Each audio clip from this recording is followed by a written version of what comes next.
Today on MWIRE Weekly, we'll be discussing Superman 1, the first Blade film, Problems for Noah, and another Titanic film. So stay tuned to MWIRE Weekly.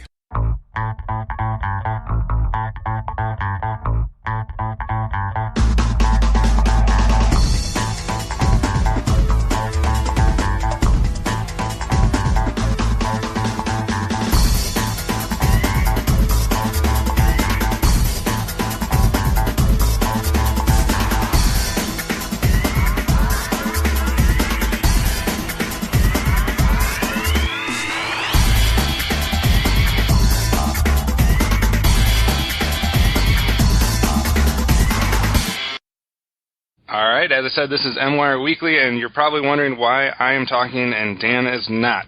Dan made some comments on the website last week about Ace Ventura and Jim Carrey not being funny. So I temporarily kicked him off the podcast. No, in all seriousness, Dan has some personal job situation going on, so he is not going to be available for MWIRE Weekly Records for the distant future here, so we will see how that goes. So I am taking the helm this week, and I have brought along a couple special guests making their Geekcast Radio Network debuts. First of all, I've referenced him multiple times when I was talking about watching all the Planet of the Apes, as well as a bunch of other stuff. I've mentioned Crappy Movie Night multiple times.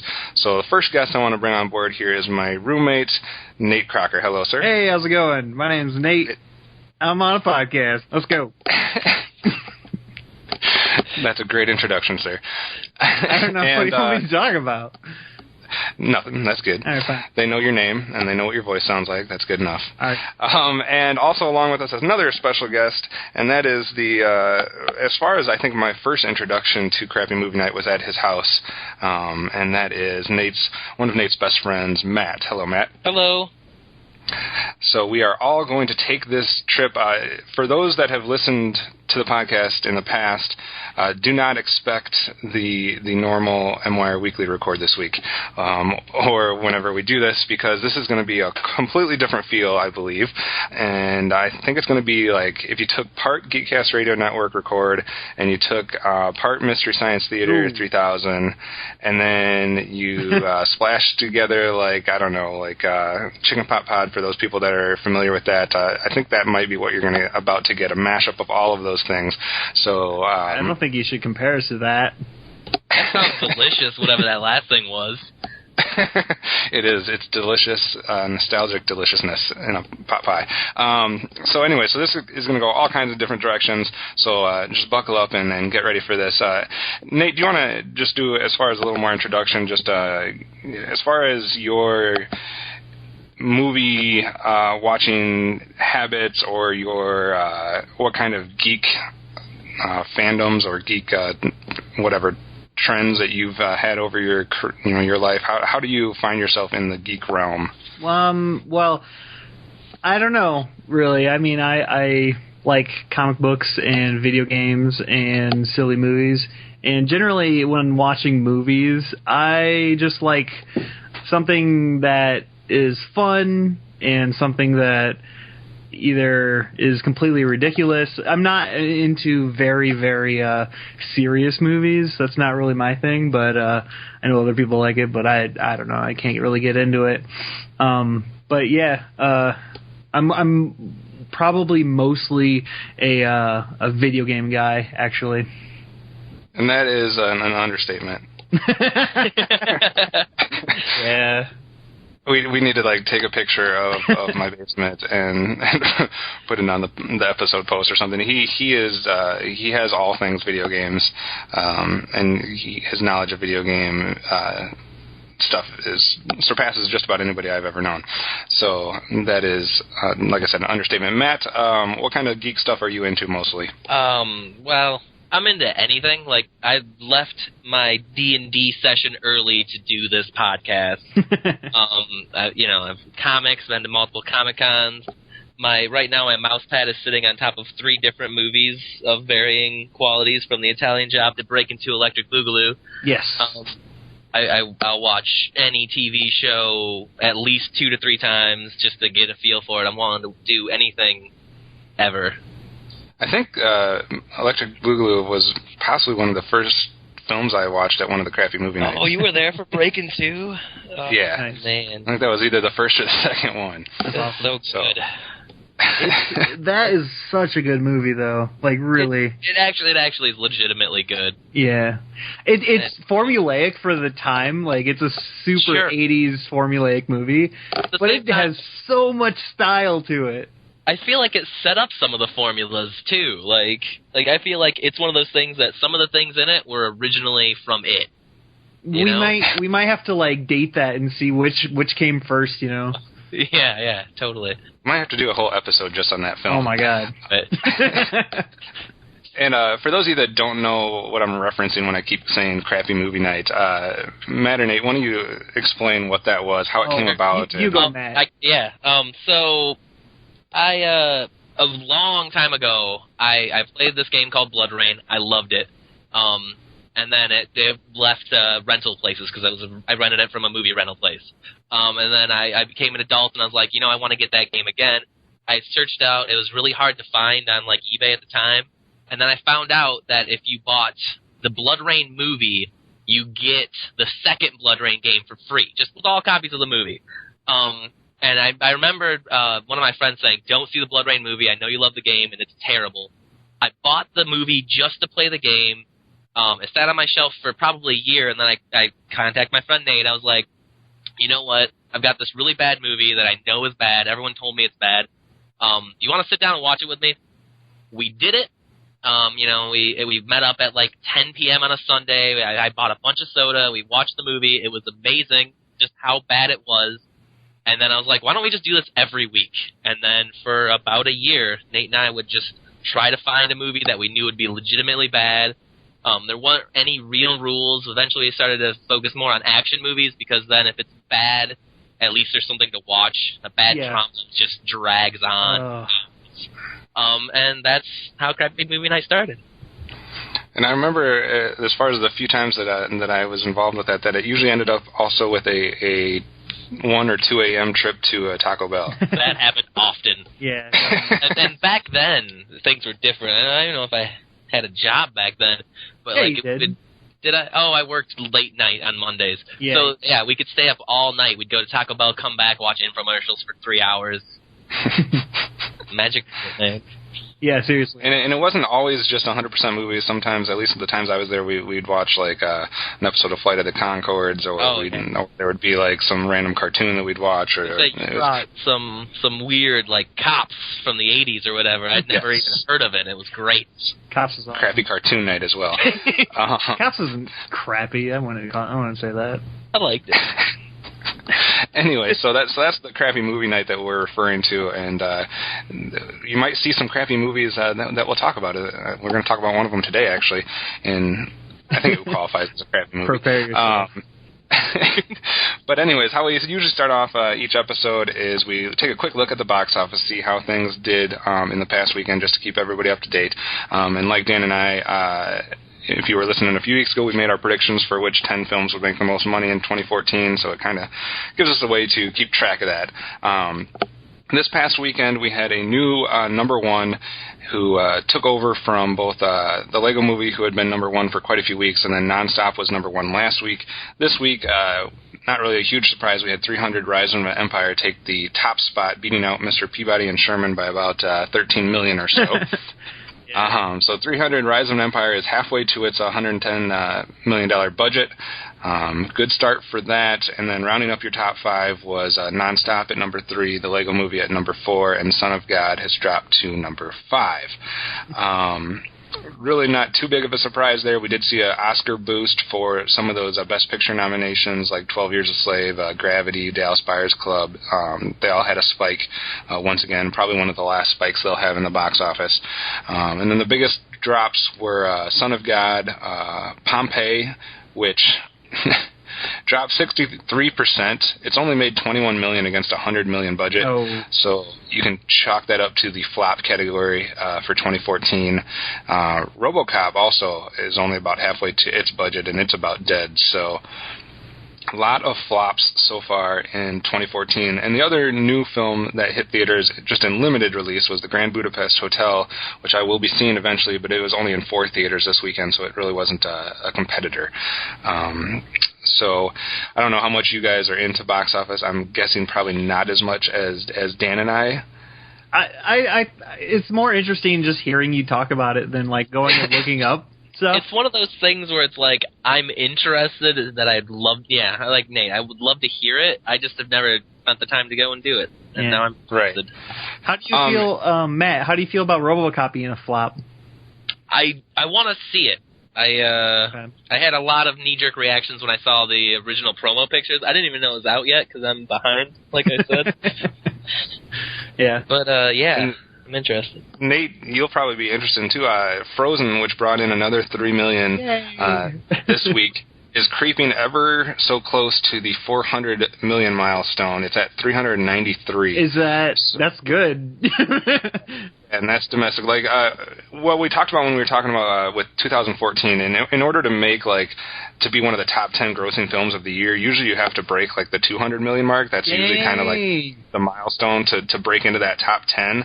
And so Frozen's almost about to break into the 400, which let me pull up the all-time box office real quick for domestic because I believe it is now in the top 20. Yeah, it just got to the 19th spot. Nice. So it has about 9 million more before it will pass Transformers: Revenge of the Fallen for 18th all-time domestic gross. Really? So, Transformers? All right. Yeah, Transformers makes a lot of money. That's why we're getting another one. Hey, just so the viewers know, to kind of get a feel for what I like, last year my top 2 movies, because that's all I can really remember, is number 1 was Frozen, number 2 was Pacific Rim. So, you know. Those are not bad choices. Those are the types of movies I like. I've not seen Pacific Rim, and that bothers me on a whole level. That bothers me as well. Oh, my gosh. Matt, you got to come over. We got to watch that. I got it on Blu-ray. Okay. And what we also do is we usually update the year. Obviously, it's not as interesting right now because the year is fairly new. But yearly so far, the top spot is the Lego Movie with 224 million, followed by Ride Along, The Monuments Men, The Nut Job, and RoboCop right now is in that 5th spot, but it will not be, I don't think, very much longer. So that's what your top 5 is so far 2014. And then looking slightly ahead, I don't know if there's anything that's really going to be competing this week. We have a couple things that are coming out. I guess the biggest thing that might displace 300 would be Need for Speed, which comes out on an early Thursday release, I believe. So we'll have to see if Need for Speed can take over that top spot from 300 or how it will fare next week. Any other thoughts before we move on about the box office? Go ahead, Matt. I said no. Okay. I don't know. Right. I can't see what the appeal for Need for Speed is. It's just another Fast and the Furious. I don't get it. That is my thoughts exactly. The actors are alive for this one. Oh, come on. That does help. And there are people like right? there are people like our one of my podcasting guys there, one of the founders of the network, TFG1 Mike, who is dying for Need for Speed because he's retarded. Dude. I'm just kidding, Mike. But he likes the Fast and Furious franchise, and he's super excited for Need for Speed. So maybe some people will want to go see that. All right. I won't be one of them. They can fly cars around. Just make flying car movies. Just make like Back to the Future 2 again. I don't want a live action Jetsons. I'm throwing that out there now. I want a cartoon Jetsons. Do I? Oh, and Nate, I should point out we don't have any viewers. We only have listeners. That's what. Did I say viewers? We're not. Dang it! I've screwed up the whole podcast already. I do that a lot of times when people feel the need to point it out. So I was like, I can point it out to somebody else. Well, good. All right. Getting into a few of the news and headlines for the week before we get to the main attraction. Not a huge week as far as news goes. Pretty light except for the amount of trailers. There was a lot of trailers that came out. But as far as headlines, I didn't even realize that this actress was not doing movies currently. So I just felt it interesting to bring it up just to see maybe somebody else was aware that she had been taken the last 4 years years off. Apparently, Renee Zellweger is about to do a new movie, and she hasn't done a movie in 4 years. Did anybody realize that? Nope. I didn't realize it, but I like her, so I'm glad, I guess. Yeah, I mean, you know, a lot of people probably know her from Jerry Maguire, Bridget Jones' Diary, etc. She won an Oscar for Cold Mountain, and then she kind of disappeared for, I guess, 4 years. So she's coming back in a courtroom drama thriller of some sort. So we'll see how that goes. But, yeah, I did not know she was out of action for 4 years. And kind of on the flip side, I don't have this link in the website post that will be made, but Chris Evans, I don't know if you guys heard about this, but apparently as soon as his, we're talking about Captain America there, as soon as his contract expires with Marvel, apparently he is no longer pursuing acting gigs. At all? He's done. He made the best movie he could make.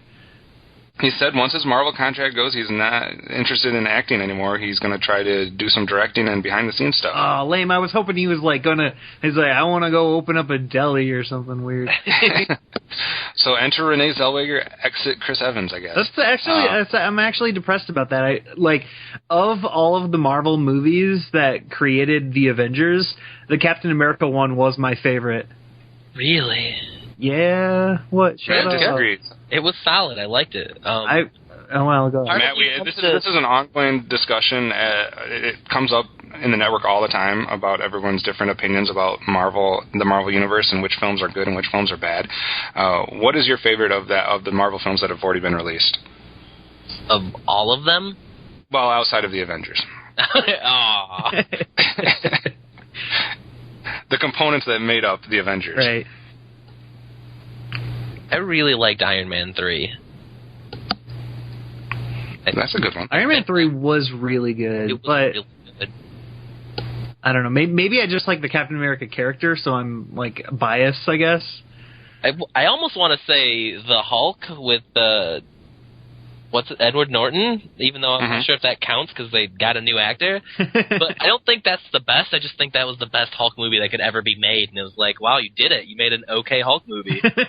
Yeah, it's not even that great. It's just okay. It was above average. He couldn't do better. They casted Tim Roth, so you know. Oh, I love Tim Roth. Me too.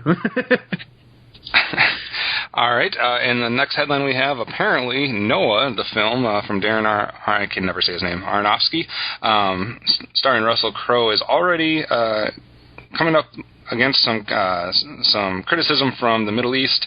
It's been banned in Qatar, Bahrain, and the United Arab Emirates.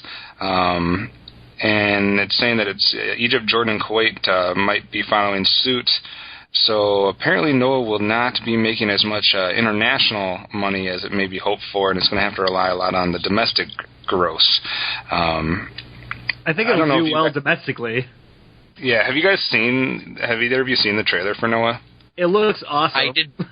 I'm not going to lie, until you sent me the thing, I did not know there was going to be a Noah movie. Yes, we had Son of God, and now we're going to get Noah, and then later on we're going to get Christian Bale as Moses in a film called Exodus. Wasn't Son of God just a repurposed documentary or something? They spliced together No, there was the miniseries that aired. I don't know what channel it aired on, called The Bible. Yeah. It aired this past fall/winter, and apparently it's a continuation or it's in connection with that, but I didn't see any of that, so I really am kind of ignorant to the topic. I just know it seemed bizarre because they're trying to cover all of the life of Jesus in one film, and that seems to be kind of silly. Well, they've done that before. I've seen multiple movies about the life of Christ. Right, all of it, too. Because they're doing way too much in one film. At least this one we're just focusing on one event with Noah or one event with Exodus. The scale of this film, as far as just being an epic type of blockbuster, seems to be all there. It's Russell Crowe doing his gladiator type thing, being epic and all that, and that can be fun. And it's got who else? It's got Anthony Hopkins, Jennifer Connelly, Emma Watson. So it's always interesting to see how the biblical-based films or stories do overseas. It's usually sometimes. I mean, what was the one that did fantastic? Passion of the Christ obviously did fantastic, just about everywhere. But there's always going to be, some backlash from different religious-centered countries. So. We'll see. We'll see how Noah does. It's a big question mark that we have as far as what Noah and what Exodus will do, if they'll be flops or if they'll live up to their, I'm assuming, slightly large budgets. And the other headline we have, apparently, there is talks of a remake for West Side Story. I'm into this idea. Oh, absolutely. I will watch 5 different retakes of West Side Story back to back for a whole day. For those of you that don't know, the original film was a 60s film, 1961, had 10 Academy Awards, including Best Picture and Best Director. So that's kind of a big bill to live up to. But Fox has secured the rights, and the person that they are attaching to the rumors about this film is none other than Steven Spielberg. That sounds awesome. So he's... Spielberg's never made a musical? No. That sounds awesome. Risky. So... No. It's risky, but hey, maybe he wants to do something he's never done before, and it seems to be a time where a lot of musicals are doing pretty well and done pretty well. Yeah. We've had Chicago, we've had Les Mis, we've had quite a different variety of even going back to like Moulin Rouge. So maybe West Side Story could be something he could pull off. I haven't seen the '60 film. Oh, it's so good. You haven't seen it? No, I haven't seen the 1961 film. Dude, we gotta. I don't think I own it, but we gotta watch that. We gotta add it to our stack. Yep. The ever-growing stack on my coffee table. Yep. But we knocked a few out this week, so there's room for other ones to take their place. So interesting to see what people's reaction, if there's going to be a lot of people interested in a new West Side Story, or if that's something that people don't really care about. We'll see. And we always seem to find at least one or two sequels or remakes to talk about, and this one is another sequel in the form of Human Centipede. Talking about the third one. Apparently, according to the director, it's going to be less gross than the first two. Which, if you take the grossness out, doesn't that lose the whole point? That is the whole point of the movie. I thought that was the whole point. Matt, did we ever watch the first Human Centipede for Cry for Midnight? No, I don't think it was out by the time all of our things had ended. Okay. But I've never seen any of the Human Centipedes. I probably never will. I don't like horror or gross. But I've had the first one begrudgingly explained to me at work. I told him to stop many times. He kept doing it. Yeah. It's not going to be hard to be less gross. I have the exact same experience. It's not something that I don't go for that type of stuff, so I usually don't watch it. But I also had it explained to me, not at work, but I think at a friend's house or something. Somebody explained it to me, and saying it's going to be less gross, but more controversial as far as political wise. They got Obama doing it now. And it's apparently set in an American maximum security prison in the middle of the desert. Oh. Okay. Oh, so it's like the Abu Ghraib centipede. So we'll see. So people that liked the first or the second Human Centipede, I guess they'll be excited for number 3. They'll probably be mad about it. They'll probably be like, "What is this?" They tone down the violence. They're selling out. They're making us. It's not nearly gross enough. I need to see more ass to mouth. Anyway, as far as casting call, we only had one bit of news there this week, and it has to do with a voice casting part. I don't know if you guys are aware of this, but Jon Favreau is doing a live-action Jungle Book adaptation, and it's had a lot of different names attached to it, but this is the first time that we've heard that there's going to be voices to some of the animals, and Idris Elba is apparently signed on to do the voice of Shere Khan. First of all, just in general, would you guys be interested in a live-action Jungle Book or a Jon Favreau live-action Jungle Book, or do you think this has been done enough before? I have not seen any of the Jungle Books, any version of it, but I like that actor that they got, so I'm interested for that much. I'm interested to see what Jon Favreau does with it. Obviously, he's had a lot of success in the comic book movie genre, so it'd be interesting to see how he takes on a classic like that. Yeah, I mean, you can make a good movie about anything, and talking animals is what I like usually. I want them to get a dancing bear, though. That's what I remember of the Jungle Book, is there's a dancing bear. And you gotta get a good Baloo. Yeah. And apparently it's going to be obviously a combination of live action and CGI. So we'll see how that goes, and then what else. They have actual talking animals. Yeah, they're actual talking animals. And we'll see what other casting rumors come about as we hear more about the Jungle Book and as it shapes up a little bit. As far as our trailer talk, where there wasn't a lot of news this week, there was a whole lot of trailers released, and we'll have links to all of them on the website post, so you can view all of them there and comment on them. Nate, was there any trailers there that caught your eye or that you thought were interesting? Annie? We talked about this a long time ago, Dan and I, when it first got rumored that there was going to be a sequel of Annie, and then it listed all the cast members, and it's one of the people behind it, Will Smith, and somebody else is the main ones heading up this whole venture. And what about it caught your eye there? It's a remake of Annie. I didn't know they were doing that, and I saw the list, and I was like, Annie, what? So I clicked it, and then I was pleasantly surprised. I don't know if I am as excited about that one. It looks bad. Okay, like seriously, it looks like a bad version of Annie, but it looks like it came out in 1997. Like that's the type of film that they came out with back then. You're dating all 1997 movies as bad remakes of classic. No, it's just like that's the type of like kids movies that came out in the 90s, like that were just so ridiculous. It's like Matilda. Yes. Oh no, Matilda's amazing.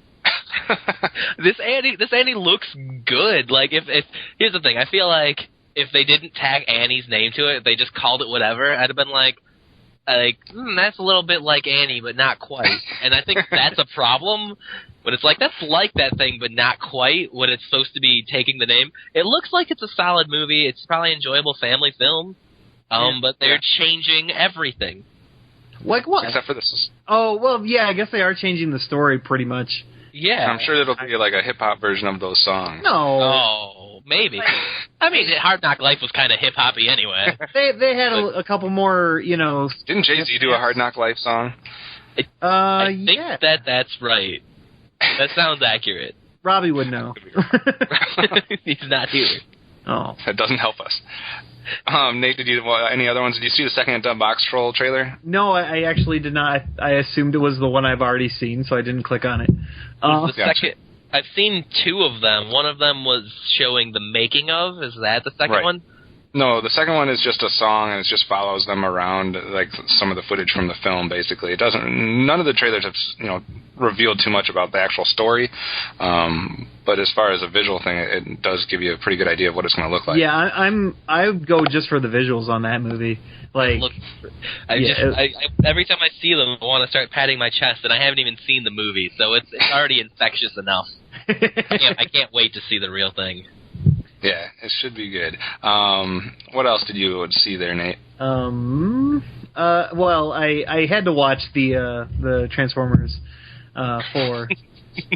Marky Mark and the Transformers. Oh, okay, like the designs, I feel like they're getting a little bit more colorful with their designs progressively ever since the first one. They keep inching away from just the shards of metal stuff smashed together. But still, I feel like they're going to focus too much on Marky Mark.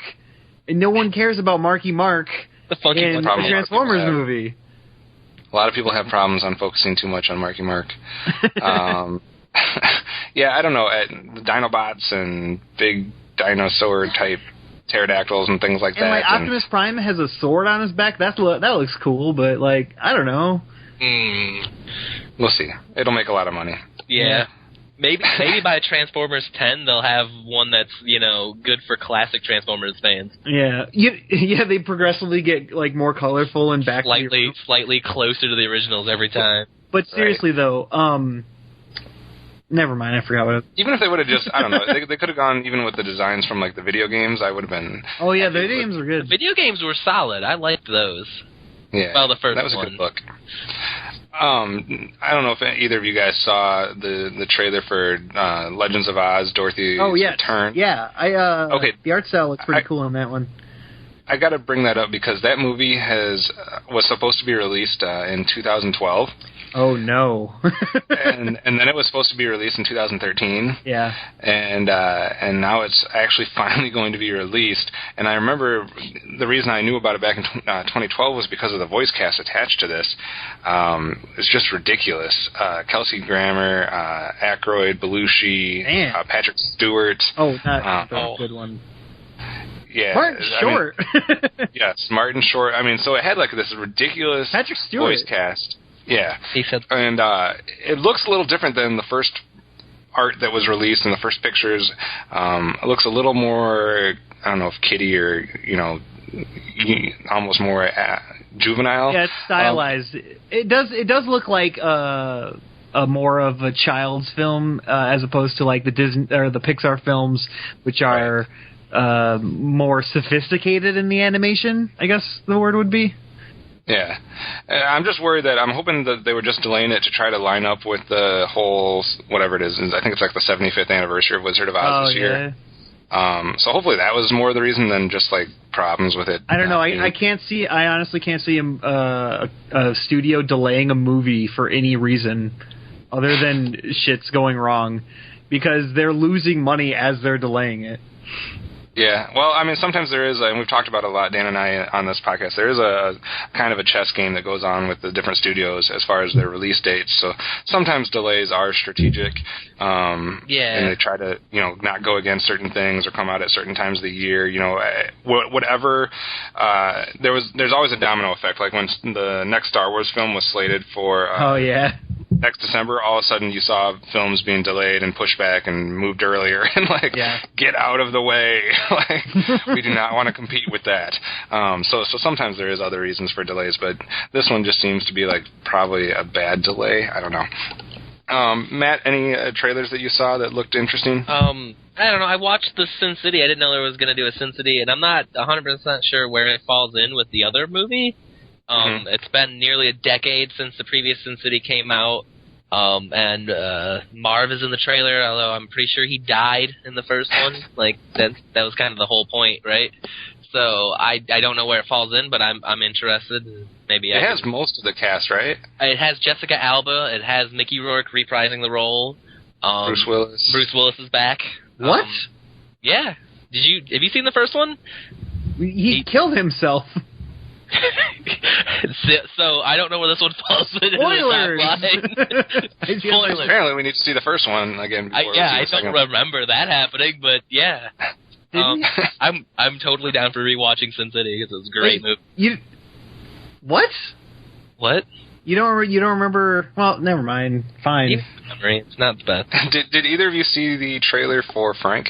Nate mentioned it. Yeah, that looks weird. What's going on there?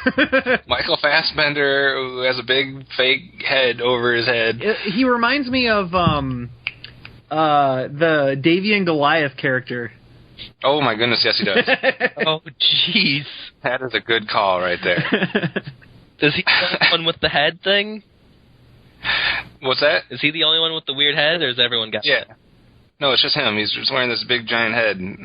And then he describes what his facial expressions are and stuff. I don't know. I'm going to be watching that later. Anything else that any of you guys wanted to bring up before we talk about the main movies today? I got nothing. Me either. All right. So if you are interested in the trailer for Jupiter Ascending or a few other ones that we didn't, the Double, The Grace of Monaco, Locke, you can check those out at the website and give us your comments on that. And we will move on to our main attraction, which, usually in the past we've talked about one a recent film that Dan and I have both seen. We're going to change it up a little bit. As you probably realize, we didn't do the What We're Watching segment at the beginning, so we're going to kind of combine those into one segment from here on out, where we just talk about all the different films that we've seen over the week in the main attraction. They might be films that were released in the theater recently. They might be just films that we caught that two of us watched together or one of us watched or whatever. So I'm going to change it up a little bit. And the first film we're going to talk about today, which we already started talking a little bit about in person, so we'll have to rehash some of that. But Nathan and I watched the first Superman recently, and I know, Matt, you and Robbie, who we mentioned before, had recently gone through all the Supermans. How long ago? Within the last 6 weeks, we watched Superman 1 through 4 and Superman Returns. So so we all have recently seen the first original Superman there. So we're going to talk a little bit about that. I don't know who wants to start with their thoughts on that film. And we, for those people that have never listened before, when we talk about the films that are out in theaters, we will keep those spoilers spoiler-free as much as possible. For some of these older films, we're not quite as strict on that because most likely people have seen that. So if spoilers happen to be mentioned, that is fine with these older films. So who wants to go first on Superman and their thoughts? You go, Matt. I got a lot of thoughts. I loved it. It's great. I think, having watched all 4 of the Supermans and Superman Returns and Man of Steel, I can say without any doubts that Christopher Reeves is the greatest Superman of all time. I think he does Superman well, and I think he does Clark Kent even better. I think a lot of films really don't focus on Clark Kent enough and how he's a different guy entirely than Superman, and I love how well Christopher Reeve portrays that. Yeah, I agree with that. It did seem like he was, playing 2 different people instead of just somebody playing, like they do a lot of times with, and they do it not just in the Superman films, they do it in the Spider-Man films. But I think you bring up a good point where there's more of a difference between Superman and Clark Kent than there is even between, like Spider-Man and some of these other people and their alter egos, etc. Yeah. Like Iron Man is the same guy regardless of whether he's wearing a suit or not. Yeah. Right. But yeah. What was your favorite scene in Superman 1?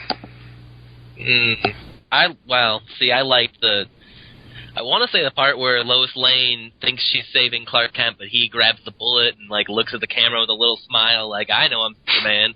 Like that moment really just solidified that movie to me. Yeah. What about you, Nate? What's your favorite scene from the film? I like the scene where he jumped out the window and magically turned into Superman.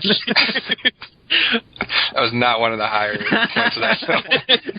No, seriously, because he's always changing clothes, and they did the little bit where he can't find the phone booth. He finds a half phone booth.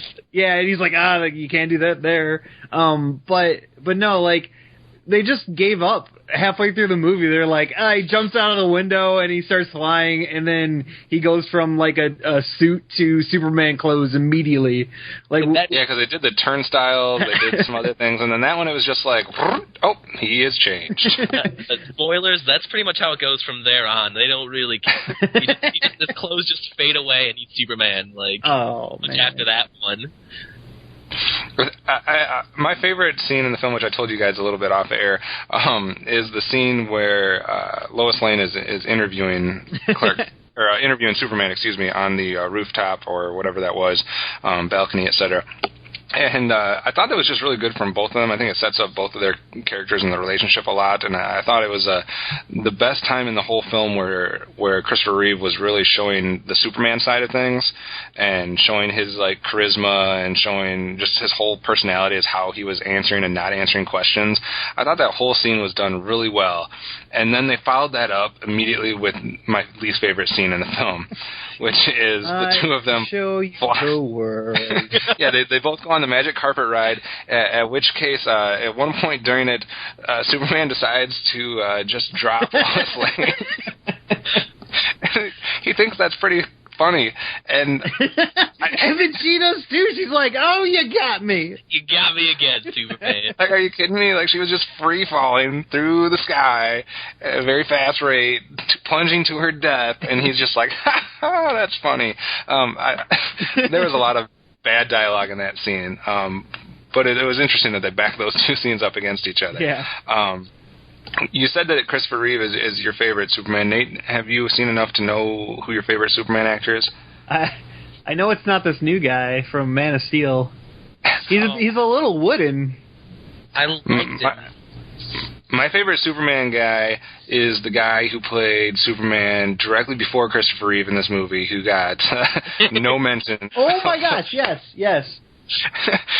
For those of you who haven't seen Superman 1, you need to go back and rewatch it, because a lot of times in film history you'll have a character that grows over the course of a movie. I think Nate and I talked about, like, Simba, even from The Lion King, like during the Hakuna Matata song, goes from young Simba to adult Simba. You see that a lot in films. What they did in this film is they took a 20-year-old Superman and a whole different actor for him, and then they transitioned into Christopher Reeve playing the same character 2 years later. Yeah. It was like he could have just carried on the entire movie. This no-name actor. There was no need for a switch in actors, but I'm glad that they did, because Christopher Reeve is better. I remember watching that, and I turned to Robbie and I was like, "Is that Christopher Reeve? Am I just bad? Like, I thought he looked different." Well, see, I was confused because, Nathan and I had this big conversation because unless we completely missed it, at the beginning of the movie they're putting actors' names on the screen like they did a lot more in older films than they do in newer films. And, they put, Gene Hackman's name up there, and who else? They put a bunch of those names up there. The dad was a famous guy. Marlon Brando. Yeah, Marlon Brando, Gene Hackman, and they kept putting names up there, and I swear they never put Christopher Reeve's name up there. And we're like, okay, he's going to be one of those people that they do at the end where it's like, and featuring, or and introducing, and they didn't do that either. And then we have this kid playing what I thought was the adult version of Superman. I'm like, wait a second, Christopher Reeve is in this movie, right? Like, I'm pretty sure that's how it's billed. So it was just a weird transition between those two actors, I thought. What about your guys' thought on Lex Luthor in that film? He's a silly version of Lex Luthor, I'll tell you that.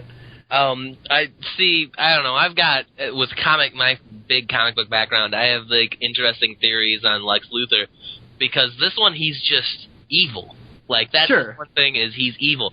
And I think he takes a very interesting slant on Lex Luthor. I don't think he's bad. I think he's great. I don't think Gene Hackman might have been the best choice. I think the Lex Luthor lines and roles were done well. But Gene Hackman would not be my first choice then or now. Yeah, it seemed like a weird casting choice. He almost reminded me of... Matt, have you seen The Spirit? Have I showed you The Spirit? I saw Spirit in theaters, actually. Oh, good. He almost reminded me of the octopus with his silly henchman, and he just had a woman around him. For some reason. Mrs. Tessmacher. Yeah. I actually, fingers crossed, am praying that they bring Tessmacher back in the next one. I thought she was annoying. I thought she was a comic relief that might not have been necessary. But I kind of hope she makes a reappearance. I don't know. I just like the name, I guess. It's a fun name. Yeah. I guess. Nate, what other thoughts do you have on the first Superman? I don't know. I enjoyed it. It was definitely an entertaining movie, but it just had some weird stuff for me, I guess. It had a lot of good things and then some weird things, but it's a product of its time. Yeah, definitely. I mean, they were making a movie for kids, Superman, and I mean, that sort of mentality of like making a movie for kids is how they should approach making a Superman movie nowadays. Because Superman is for kids. I don't understand why he's got to be all sad and because of the Dark Knight. Yeah, because of the Dark Knight. Because the Dark Knight made a lot of money. I did have I remember us talking about it during the film too, about the kryptonite. Oh yeah. He's just like, hey, I got this rock from Krypton. It's gonna hurt Superman. Why is that? Why is that Lex Luthor? Doesn't he find it in an encyclopedia or something too? He brings out a news article I don't know, just like 30 years ago there was a. The news article thing, another thing that I guess going backwards, when Superman tells Lois Lane, like that interview they have, which I love, it's Kevin's favorite scene, it's one of my favorite scenes, because it has a different slant. I don't think of Superman making sexual innuendos like he does in that, but he totally can and would. Why wouldn't he? He's Superman. Yeah. But he tells her his weaknesses, like, I can't see through lead, and then like Lex Luthor reads the paper and uses that against him. Well, and I think also that's kind of like his character. He's a bit naive. Yeah, totally. Like he's like, oh well, no one's actually gonna be mean to me. Why would they be mean? I'm Superman. I'm Superman. I'm doing good. There was just a couple times during that film where they just assume we know everything about Superman, so everybody in the film must also know the things about Superman. Like, even Lois Lane, earlier than she should have, knew, like, about Superman's powers. Like, she asked him about his X-ray vision. Oh, yeah. I'm like, well how she hasn't seen him use it. How does she know he has it? Like... there was a couple times like that, like you said with the kryptonite. Like I don't know how he knows that's going to hurt Superman, but we'll go with it because it's a superhero movie, and sometimes you got to just go with things. But yeah, I was questioning how she knew about the X-ray vision before he had displayed it, but it led to a good sexual innuendo. So there you go. Matt, what else do you want to talk about with Superman? I don't know. Anything that you didn't like about it? Well, so I hadn't seen the old Superman movies. I'd always heard about them, and there were a few elements of that one that I didn't know that he did the rewind time in the first movie. Like, that was so surprising to me. Like, I thought that was a later movie, because it's kind of a cheesy thing, and then, like, when you're watching 2, 3, and 4, you're just going, why doesn't he just rewind time? He could win. Like, oh, I forgot about the rewinding time thing. That's the whole end of it. Yeah. And he didn't even... The thing is, like, he didn't even rewind time to, like, not have the nuclear blast go off.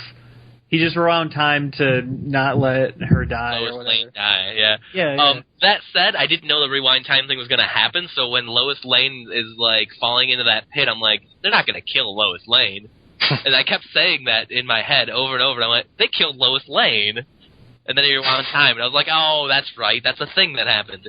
And they do that, actually, because, you know, I've never seen him do that in the comics. I've read a lot of comics. I've never seen Superman rewind time like that. But in every movie, they add, like, one weird power that's like, Superman doesn't have that in each one. But he never uses it in any of the other ones, so... The fun of Hollywood. Yeah. All right, moving on from Superman, switching it a little bit. I don't know if you've seen this film or not, Matt. I guess I'm assuming you have, but if not, Nate and I can talk about it a little bit. We also saw, we were rewatching another set of, apparently there are 4 films that I did not know about, and that is the Blade franchise. Nathan and I watched the first Blade a couple nights ago. Matt, have you seen the first Blade? I have not seen any of the Blades, and I wish I have.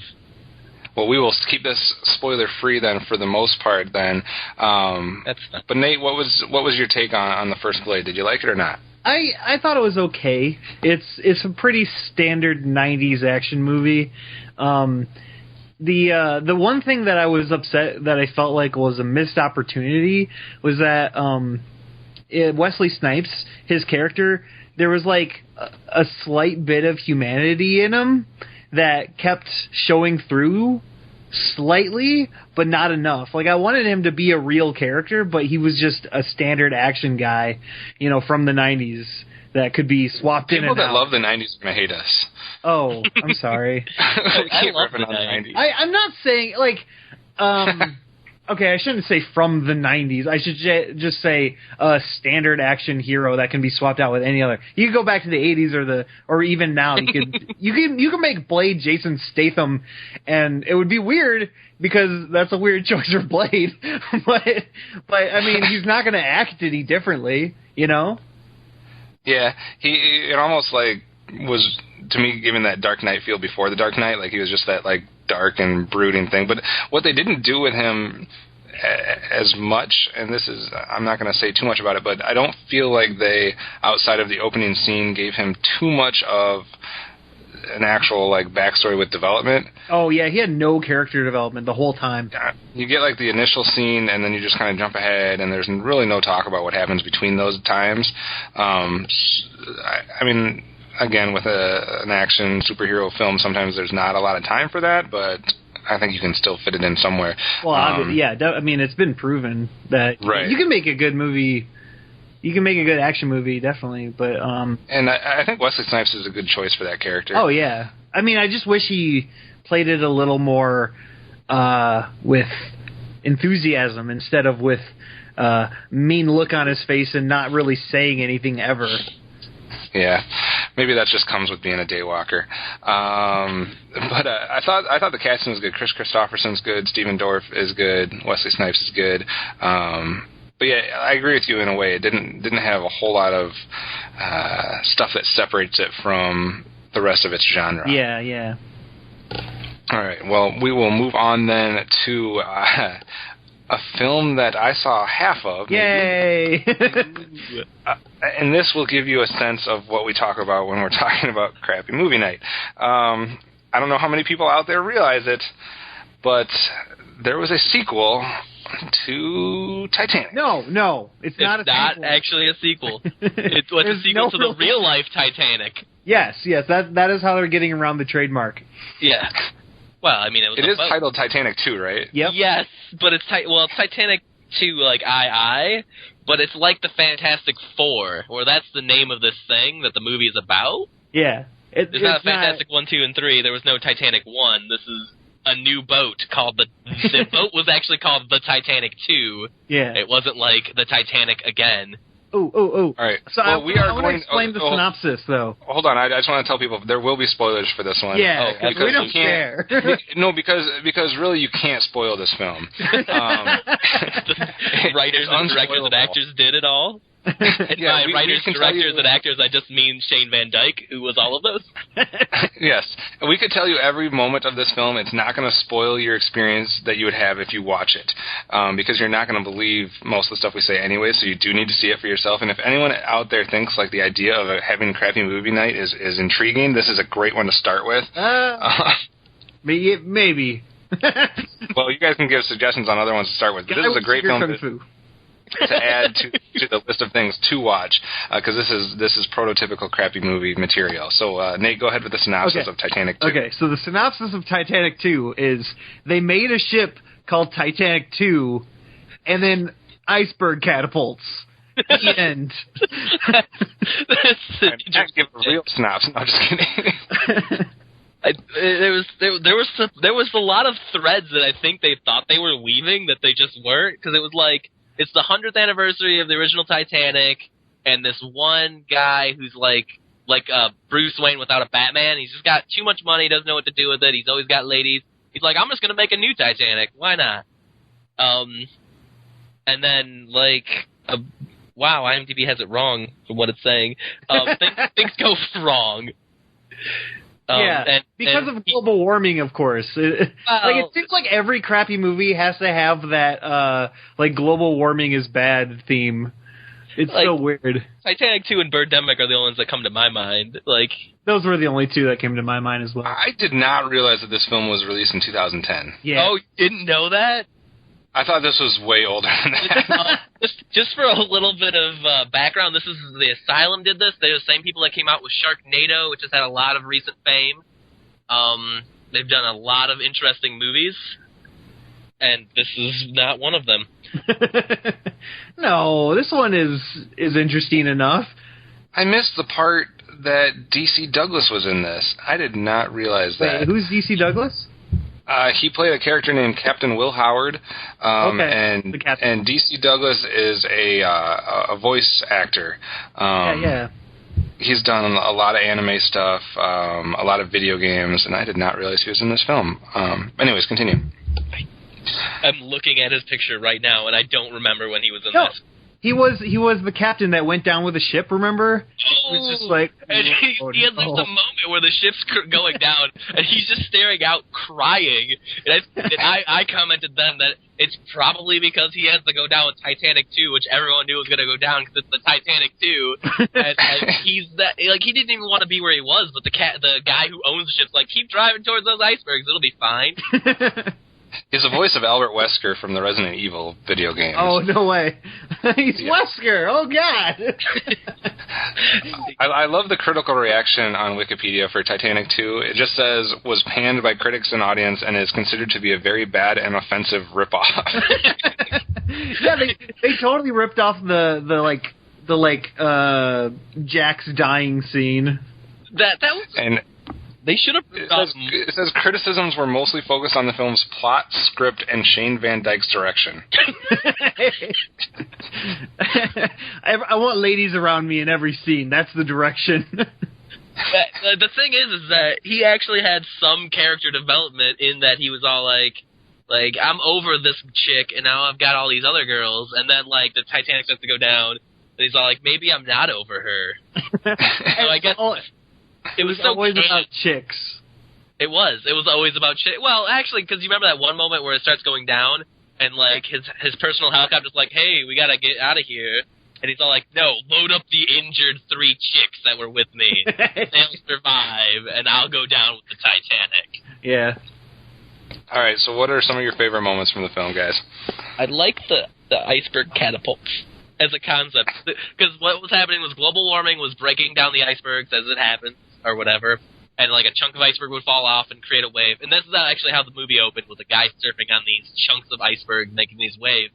But then, like, a big chunk fell off, and it made like a giant wave that pushed the other, 30 chunks, and just made a catapult effect for these with a giant wave. And when it eventually made it down to the Titanic, was like an iceberg shotgun into the side of the Titanic.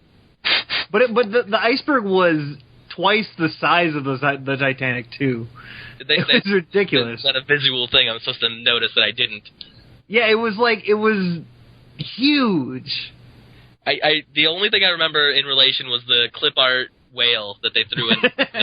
Oh yeah, someone in the effects team just threw in a whale in a scene just for no reason. It served no function, and it was the only time there was any marine life in the whole movie.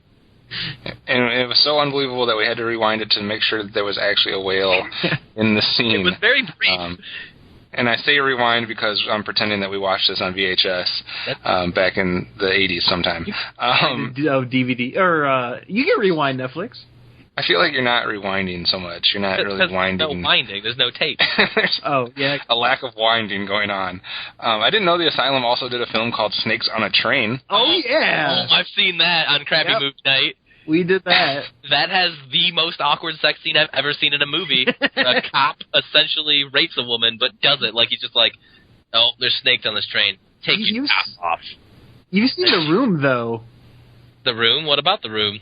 The awkward sex scenes in The Room? That's not half as awkward as the cop's just like, take your top off. Now jiggle a little bit. Take his pants off. And then, like, a snake hits him in the throat or something. I don't remember. It's been a few years. But, yeah, he's just, like, demanding things of this chick. And it's like, he's the cop. He's the only supposed good guy on this whole train while snakes are going awry. And then that one's ending is really bad. Yeah. Wait. They have 2 films. I don't want to spoil it. They have 2 films coming out this year. One of them's called Android Cop, and the other is called Mega Shark versus Mecha Shark. Okay, so here's the thing. That sums up the Asylum perfectly. Here's the 2 things the Asylum does. They make animal disaster-style movies, and then they make, what do they call them? Rip-offs. Mockbusters. Yeah, Mockbusters. They take a plot that's going to be a blockbuster movie and then remake it. I guess with what you've been saying, RoboCop might not have been the best one to choose, but they probably start casting and shooting before anything in theaters. I can't wait to see Android Cop, though. There's a bunch of these that I need to see, though. Oh, Nazis at the Center of the Earth? Netflix got that. Netflix has got most of them, so I can't wait. Nice. We got to talk about my favorite scene from the film, from the half that I saw, which is the hallway scene, or corridor scene. There is a scene in this film where, at this point, it's Shane Van Dyke's character and one of his girls. I don't know their names because it wasn't important. It really was. And they were trying to get to the room with the closet. I don't remember what that room was called, like the diving something room. Oh. Anyways, they're trying to get to that room, and they have to go down this corridor, and there is a random electrical cable that has been sliced and is causing all kinds of sparks and whatnot, and the whole hallway is full of water except for apparently the 2 ends of the hallway. Yeah. Because they're clearly standing at the end of the hallway and not being electrocuted. Just like a video game. It is so like a video game. So he has to jump onto and grab the pipes that are going where the ceiling would be, and he has to basically monkey bar his way across this watery hallway so that he doesn't electrocute himself. And then she has to follow, and they make this epic, dramatic type scene where she apparently can no longer go across, and he's already been across. So now he has to go back up there to try to help her out. And literally, all that has happened is she was like doing the one monkey bar, and she didn't get it on her first try, where she didn't grab the pole, when you swing the first time. And apparently she couldn't swing a second time. So he had to jump up there and like literally take her hand and put it back on the pole so that she could go across. Is that a good retelling of how that scene went? Yeah, he it was completely underwhelming what he actually did. But you know that, like, when he was actually shooting the scene, he was like, make sure you get how good my arms look doing this. Oh, God. Not to mention that they originally tried to make it more dramatic because when he was on there, they were, like, acting like it couldn't hold his weight and it was going to possibly fall. And then their solution is for both of them to be up there at the same time.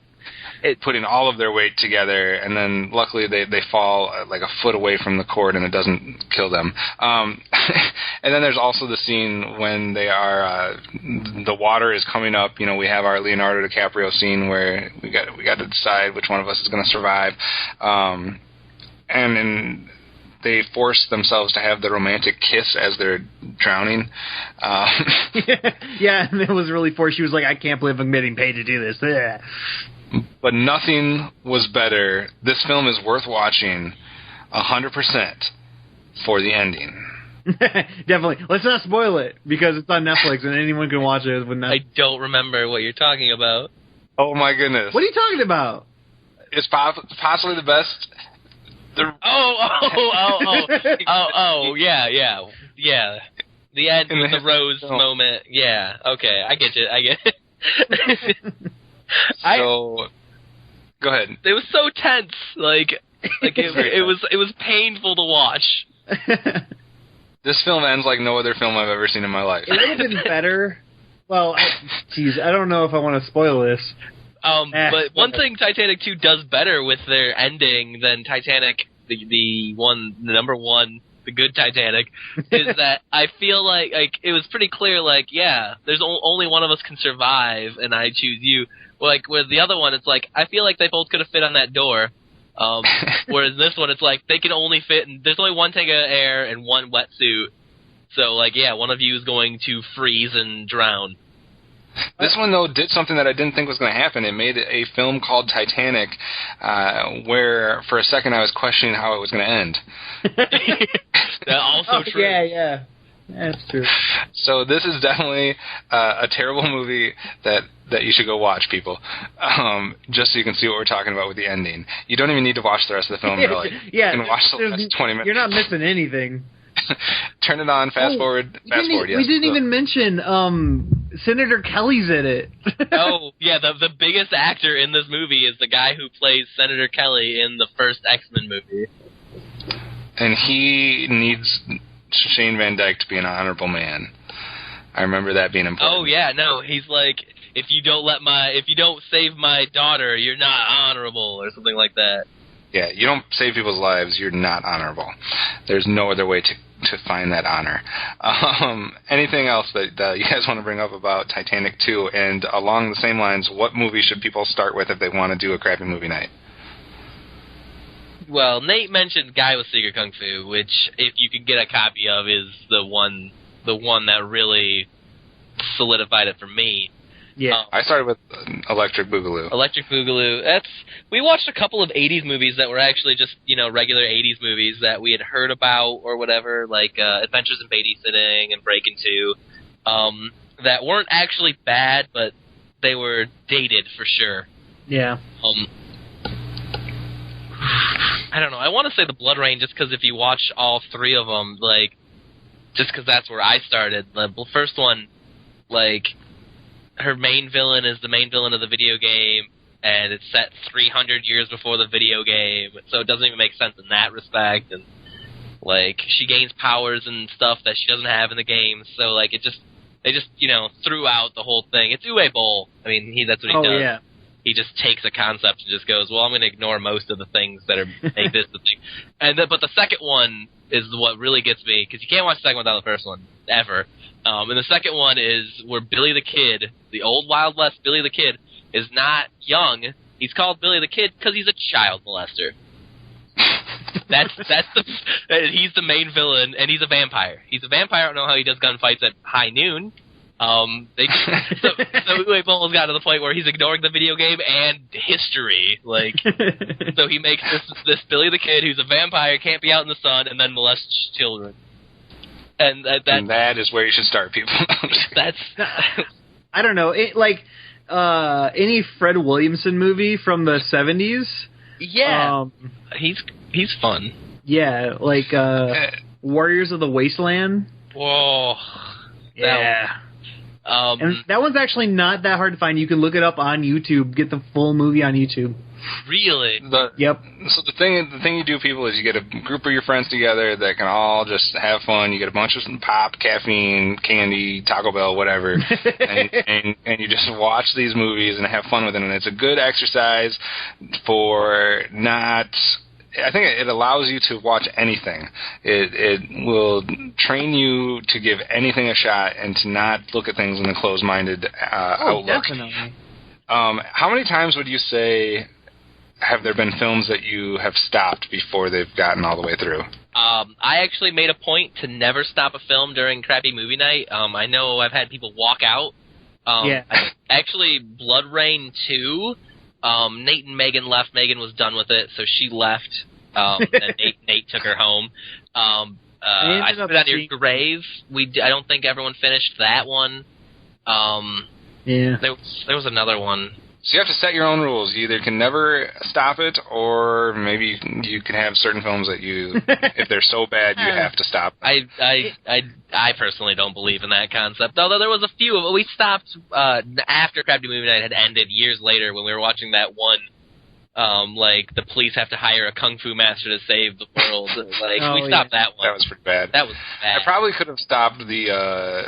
Maybe not. What was the Mole Man? Mole Men? Oh, Hercules. Hercules versus the Mole Men? Yeah. That was pretty bad, but we still watched it all. That's not the one where he throws a horse into the sky and it becomes a constellation, is it?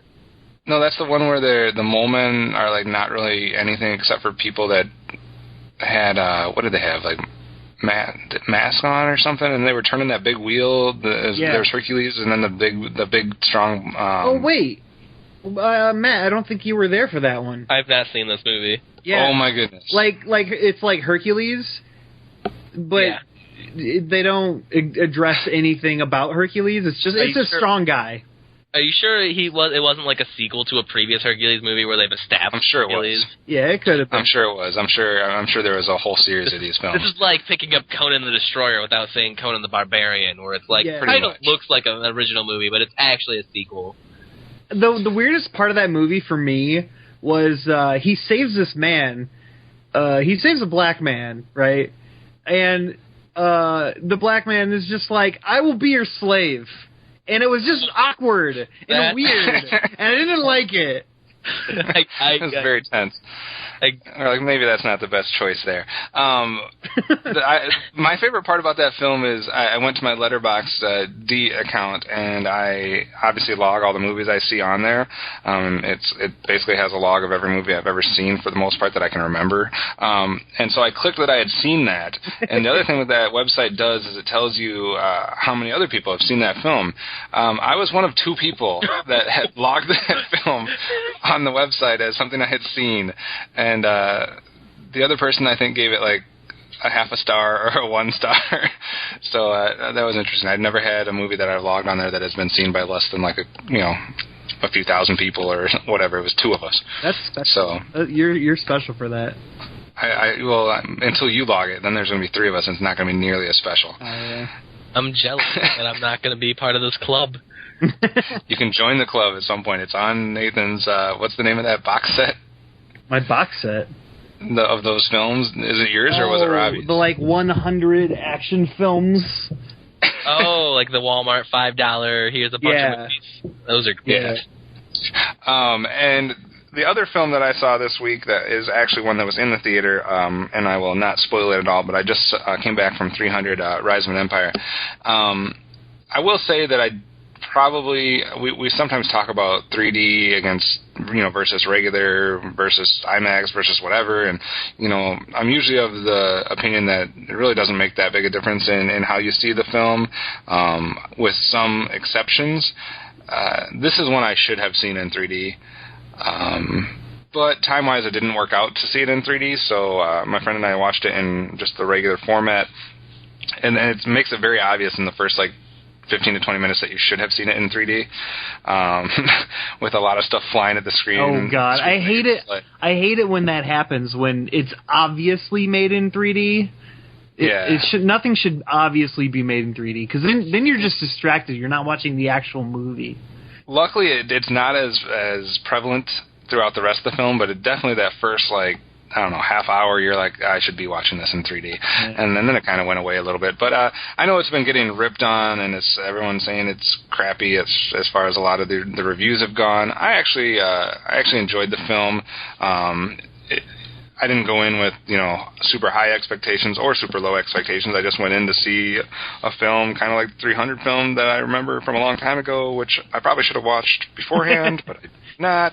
Yeah. It's not necessary, though. I mean, it's not like you forget the plot or what actually happened. Are there any recurring characters? Yes. Oh, okay. Well, it's not a sequel. It is what they termed it was a sidequel or a side. Sure. I don't know how. So it's basically some of it's happening at the same time as 300. Uh-huh. So there's some crossover in that respect. But yeah, it's good. The main villain, I guess you could say, Artemisia, played by Ava Green, who was in Casino Royale, and something else that she was in. She was freaking ridiculously badass in this film. She does a lot of fighting and definitely has some, some sexual chemistry tension with some characters. But she's like the naval commander of the Persian army, and she is something to look at. There was definitely a lot. It gives you what you want from a 300 film, which is a lot of ridiculous fighting and blood stuff and death and all kinds of craziness like that. So if you go in with just kind of a laid-back approach, I think you'll enjoy this. If you're going in trying to compare it to the first one or trying to pick it apart, I'm sure you could find a bunch of stuff that you could pick apart, but I don't know. That's not necessary for me. When you go see a movie, you can enjoy it for what it is. Yeah, there's definitely something to a movie where you don't want, there's movies where you can't help but pick apart movies, but then other movies it's you could, but what's the point? You just go and have some fun. I thought it was also a good job by Sullivan Stapleton, who plays the main character, Themistocles. And he's been in some other stuff, but I just don't remember it. He was in Gangster Squad and some other things. But I've never really taken notice of him, and I thought he did a pretty good job as the main, I guess, hero in this film. So it was cool. I thought it was enjoyable. I would just recommend that if you go see it, probably go see it in 3D. So, all right. Did you guys see the first? You guys both saw the first 300, right? Yeah, oh, sure, totally. What did you guys think of the original film? Well, I thought that the whole, at first the slow fast, with the punching and the stabbing. Mm-hmm. At first that was really cool, and then it with got the punching and the stabbing. Anytime anything was moving, did that happen in this one? Was that at times? Yeah. Who directed this? It was directed by Noam Murrow. So it's not. Wasn't the other one Zack Snyder? He's the writer of the other one, I thought. No. Yeah, he was the writer and producer of this one. He wrote and directed the first one. He wrote and produced this one. Oh, okay.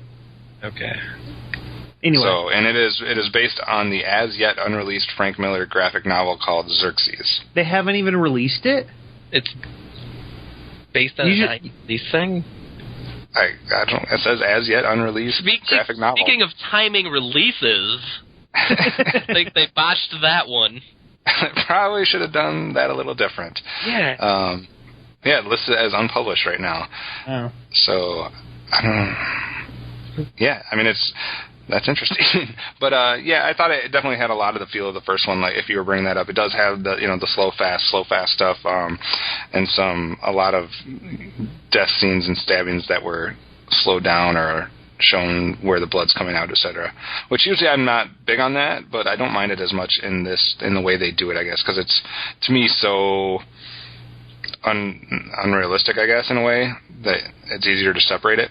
Yeah. And not be grossed out, I guess. Nate, did you like the original? I loved it, but having heard yours, I was very hesitant about the new one, and having heard what you said, I want to see the new one now. I hope it's good. I could probably go back and rewatch it and find every little part that people are ripping it apart for, but like Nathan said, you can do it without doing that and just view it for what it is and have fun with it. Yeah. So. And I'm kind of the same way with the first movie. I'll watch it. It's a fun movie. I mean, it might be a little too angry for me. I don't like angry people. I think that's one thing.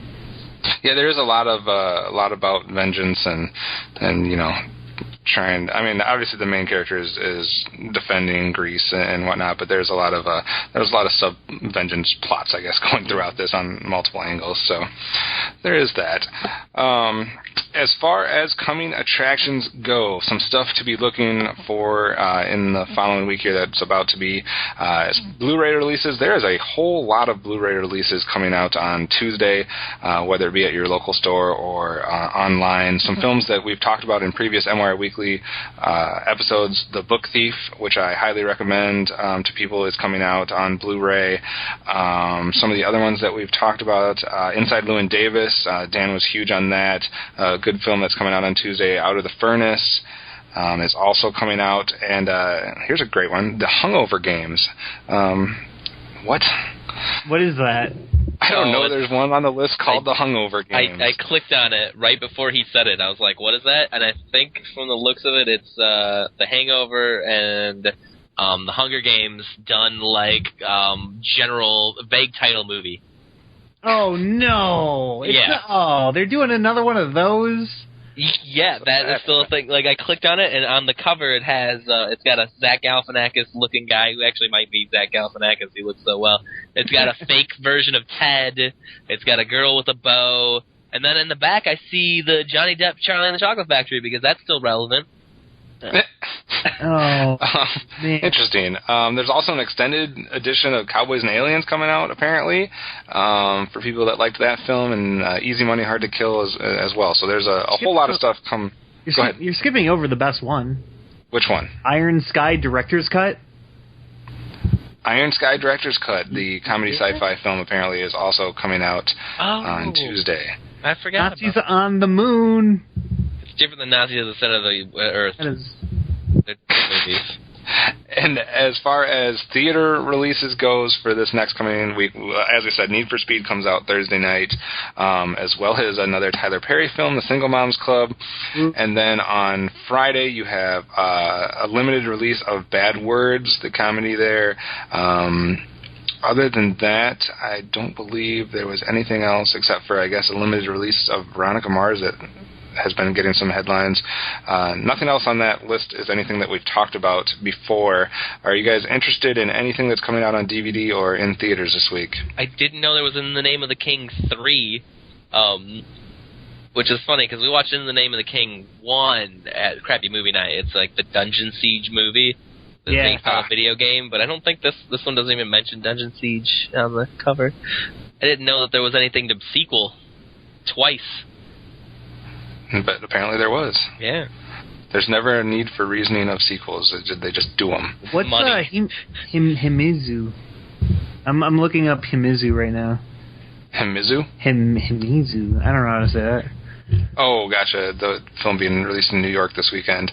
I will not be seeing Need for Speed, so I will bow out of that one. I don't know if I'll see Bad Words or not. I can't decide if that looks funny or looks stupid.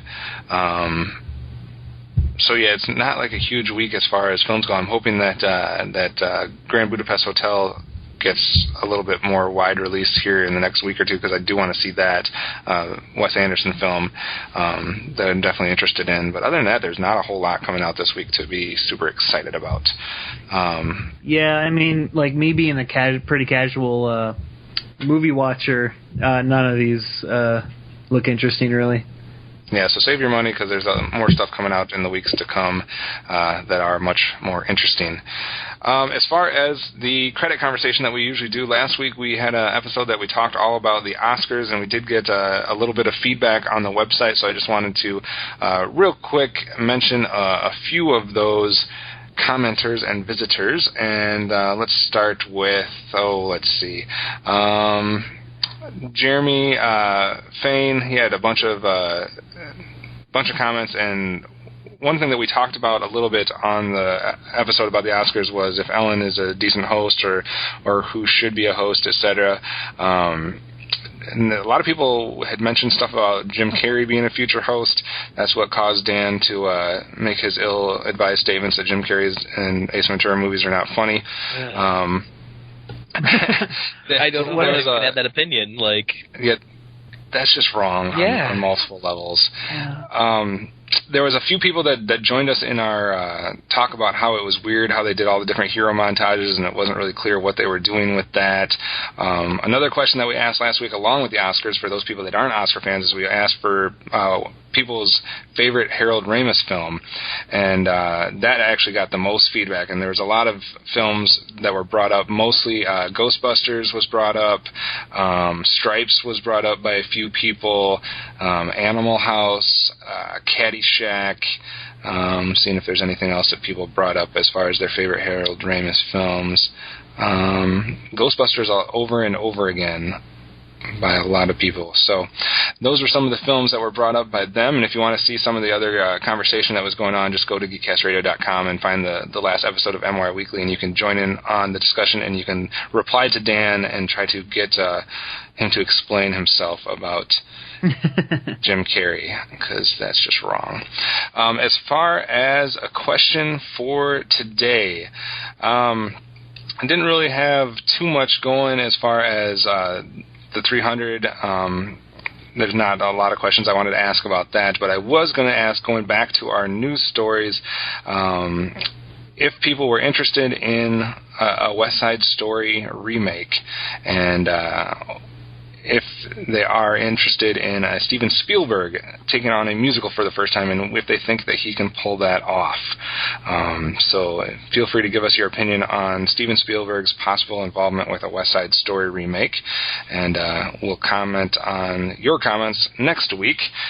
As far as you guys, usually at this point of the show we give people a chance to interact with us, not just on the website, but personally too. So how can people interact with you, Nathan? Do you have a Twitter or anything else or a website, or how can people get in touch with you? I mean, I'm not one for social media, but dang, I'll set up a Twitter.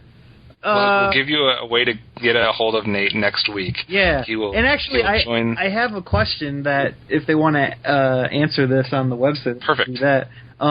What's your favorite bad movie? Since we're talking about a lot about crappy movies. Yeah. What movie do you love to hate so much? What's movie so bad that you love it? Yeah. I imagine there's gonna be a lot of Rooms.